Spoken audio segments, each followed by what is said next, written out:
Mohan cabinet की बैठक में बड़े फैसले हुए हैं। कैबिनेट ने 7 नीतियों को मंजूरी दी है। एमएसएमई के लिए मजबूत इकोसिस्टम बनेगा। एमएसएमई विकास नीति 2025 को मंजूरी मिली है। स्टार्टअप और एमएसएमई नीति को मंजूरी मिली है। हर किलोमीटर पर चार्जिंग पॉइंट होंगे। वाटर रिचार्जिंग योजना को भी मंजूरी मिली है। तो कैबिनेट की मीटिंग में कई अहम फैसले लिए गए हैं और उसमें एमएसएमई विकास नीति 2025 को मंजूरी मिली है।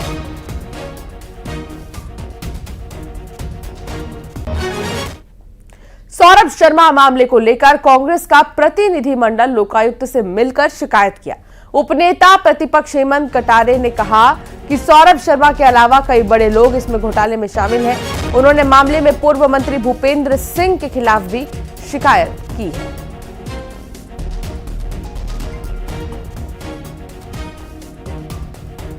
यह कि जो सौरभ शर्मा जिसके कारण पूरा मध्य प्रदेश आज कलंकित हो रहा है, उसकी फर्जी नियुक्ति भूपेंद्र सिंह जो पूर्व परिवहन मंत्री थे उनके हस्तक्षेप और दबाव से हुई थी। इस बात के मैंने सारे प्रमाण और साक्ष्य शपथ पूर्वक माननीय लोकायुक्त महोदय को प्रेषित कर दिए हैं। आग्रह किया है कि उनके ऊपर एफआईआर दर्ज करके उनको सह आरोपी बनाना चाहिए पूरे प्रकरण में। एक चीज हो गई। दूसरी बात, जो अभी तक सोना चांदी बिस्किट जो भी पकड़ाए गए वो किसके थे, उसका मूल मालिक कौन है? भूपेंद्र सिंह जी हैं, गोविंद सिंह राजपूत जी हैं, या वर्तमान परिवहन मंत्री है, या और कोई है? इसका तथ्य सामने आना चाहिए। तो रायपुर से जुड़े विदेशी सेक्स रैकेट के मामले में बड़ा खुलासा हुआ है। आरोपियों को पुलिस ने कोर्ट में पेश किया। कोर्ट ने सभी आरोपियों को रिमांड पर जेल भेजा है। सेक्स रैकेट में व्हाट्सएप ग्रुप से कई राज खुलेंगे। 10 से 15 और लोगों की जल्द गिरफ्तारी संभव है। मामले में अब तक 17 आरोपियों की गिरफ्तारी। लोकांटो ऐप से ग्राहकों को फोटो भेजते थे। ये पूरा नेटवर्क कैसे चल रहा था और कहां से इनकी बातचीत हो रही थी, ये हम आपको बता रहे हैं और कई बड़े खुलासे अब भी हो रहे हैं।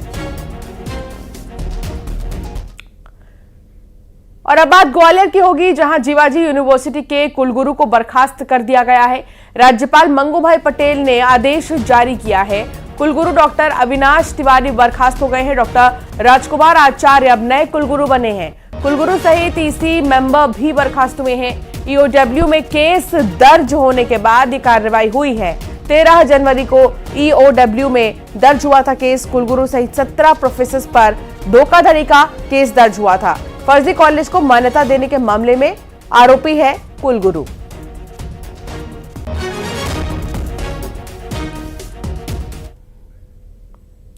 बाबा बागेश्वर धाम के पीठाधीश्वर पंडित धीरेन्द्र कृष्ण शास्त्री पर कांग्रेस नेता ने बड़ा हमला बोला। कांग्रेस के प्रदेश मीडिया प्रभारी मुकेश नायक ने कहा है कि धीरेन्द्र शास्त्री को सनातन का कोई ज्ञान नहीं। धीरेन्द्र शास्त्री को सनातन और भगवान का कोई ज्ञान नहीं। वो जिस तरह की भागवत करते हैं वो बचकानी है। ऐसे लोगों को बुंदेलखंडी में उचक्का कहते हैं।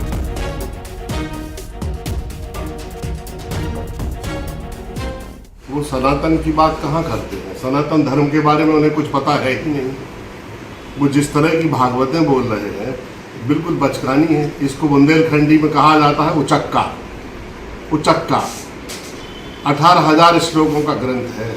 जिस तरीके से वो भागवत बोलते हैं मुझे बहुत शर्म आती है कि हमारे धर्म ग्रंथों, हमारी परंपराओं और हमारी ऋषि परंपरा की जो देन है उसका ये ऐसा मजाक उड़ाते हैं। मजमा लगा के हजारों लोगों को सामने बिठा के जिस तरीके से इन ग्रंथों की वो व्याख्या करते हैं, हंसी आती है। ना तो इस बागेश्वर धाम वाले बाबा को रामचरितमानस का ज्ञान है, ना भागवत का ज्ञान है, ना इसको वैदिक परंपरा का ज्ञान है। तो पंडित धीरेन्द्र शास्त्री मामले पर मुख्यमंत्री ने पलटवार किया। उन्होंने कहा कि कांग्रेस इसकी कीमत चुकाएगी। साधु संत सनातन को गलत बताना नियत। गलत बोलने पर कांग्रेस को मजा आता है। आने वाले समय में कांग्रेस की बुरी स्थिति होने वाली है। कांग्रेस इसी की कीमत चुकाएगी। उनको साधु संतों को, सनातन धर्म को, हिंदू भाई बहनों को, उनको गलत बोलने में मजा आता है और इसीलिए वो रसातल में जा रहे हैं। उनकी और बुरी स्थिति बनेगी। दीपक बैच पर टिप्पणी करने वाले पूर्व एमएलए कुलदीप जुनेजा को पीसीसी ने नोटिस जारी किया है। 3 दिनों के अंदर नोटिस का जवाब देना होगा। संतोषजनक जवाब नहीं मिलने पर कार्रवाई होगी। प्रभारी महामंत्री मलकीत सिंह ने जारी किया नोटिस। पीसीसी चीफ दीपक बैच के निर्देश पर जारी किया गया है नोटिस। किस तरह का नोटिस आपने जारी किया है? नोटिस जिस प्रकार से बयानबाजी कुलदीप जुनेजा जी कर रहे थे मीडिया में जाकर, बाहर जाकर, उनको अनुशासनहीनता में आता है और उनको हमने पायलट सर को भी इसकी जानकारी दी, जहांगीर सर को भी दी, प्रदेश अध्यक्ष को भी जानकारी दी। तो वहां से जो ऊपर से आदेश आया कि नोटिस इशू करना है, हमने नोटिस इशू कर दिया है। जी, नोटिस में क्या चीजें सर? नोटिस में हमने 3 दिन का समय दिया उनको कि 3 दिवस में जो है। रिलायंस फाउंडेशन की संस्थापक नीता अंबानी अमेरिका की प्रतिष्ठित हार्वर्ड इंडिया कॉन्फ्रेंस में शामिल हुई।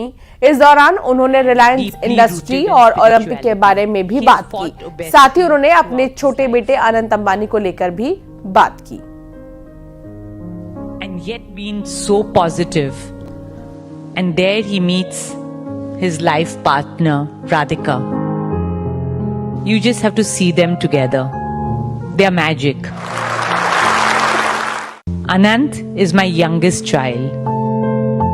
And he's very, very religious and deeply rooted in spirituality. He has fought obesity throughout his life.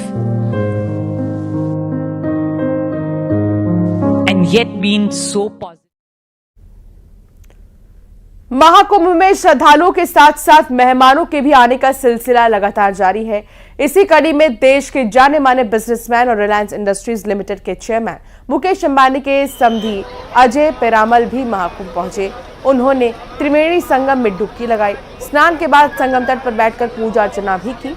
Niranjani अखाड़े के महामंडलेश्वर स्वामी प्रेमानंद पुरी जी महाराज ने उनको स्नान और पूजा करवाया। स्नान के बाद उन्होंने महाकुंभ की तैयारी को अद्भुत और अलौकिक बताया। ये तो हमारा सौभाग्य है कि हम इस 144 साल बाद जो महाकुंभ हो रहा है, हम लोग यहाँ आ सके। ये तो कृपा है गंगा माई की, हर हर महादेव की। क्या कामना की है? यहाँ पर पूजन भी आपने संगम तट पर किया है। यही पूजन की है कि सभी लोग में प्रेम रहे, सभी दुनिया में प्रेम रहे, सब लोग की सेहत अच्छी रहे, हमारा परिवार सुखी और शांति से हो। और फिलहाल बुलेटिन में इतना ही। आप बने रहिए न्यूज़ 18 के साथ।